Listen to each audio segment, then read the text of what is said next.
So germination test, real simple, real easy way to figure out, is our seed in date, can it still be used, is it worth using? But also if a manufacturer has supplied us with this seed, we can then ensure that the seed is up to quality and will do exactly what we want it to do. So here today we've got some perennial ryegrass seed here. It's quite a big seed, it's quite an easy one to visually show you on the screen. And what we're going to do for this test is get ourselves a little tray. So we've got here just a little seed tray and some paper towels. So we're going to put these paper towels first of all along the bottom of the seed tray, just to create a nice little surface for us, but also so that the seeds don't fall through the gaps within the tray. Now once we've done that, we're going to measure out exactly 100 grass seeds. Now the reason we want to do this is because we want to make it nice and easy and simple for ourselves. What this will do is allow us to know exactly the percentage from the number of grass seeds which have germinated. So if we have 93 of the grass seeds germinate out of 100, we know we have a 93% germination rate within this grass seed. Now it's also recommended to do this test a few times, not just once. So I always say at least 2 or 3 times, and that way we can work out the medium across those numbers of grass seeds which have germinated. So here you can see we've measured out 100 of the grass seed, and now what we're going to do is sprinkle it across the surface that we've created here with the tissue paper. So if we just sprinkle these around just like so.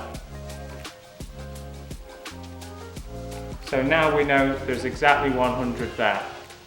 And what we do with this next is we put more tissue paper on the top, and then we're going to add some water to this, and I'll explain that more in a second. We're on to the final few steps now. We're just going to get another layer of tissue paper over the top of these grass seeds which we put in here. This does also work for other types of seeds, so you can use it for runner beans or anything else within horticulture.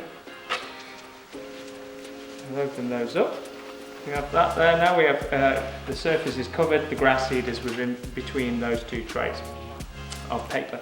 Now we can use any sort of type of watering device. You can use a watering can, you can use a spray bottle, which is probably a little bit easier to monitor how much water you put on, but for today's purpose we're just going to put some water on with this jug. Not too much, we don't need to absolutely sodden it, we don't need loads of water coming out the bottom, we just want that tissue paper to be damp and wet, and we'll be able to visually see those grass seeds between the tissue paper.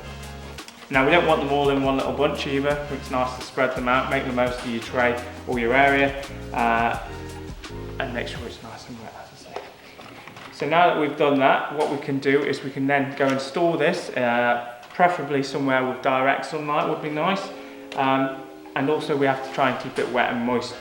Not like I say, not too wet, we don't want to rot the seeds either, but we also want them to have enough water to be able to develop and germinate. Some other things that I've also seen being done in the past is I've seen people then to take these tissue papers out of the trays, put them in sort of sandwich bags or plastic wrappers and put those in the windowsills. What that does then encourage is any sort of condensation will stay within the bag and help germinate those grass seeds a little bit better while using a little bit less water and needing less of your maintenance. So if we come back to this in sort of 7-10 days time, we'll be able to see these grass seeds germinated because it's a ryegrass. Other grass seeds might take longer or a shorter period of time, and then we'll go and count exactly how many have germinated. And because we knew it was 100 that we put in there, if 50 have germinated, we've got a 50% germination rate within that grass seed.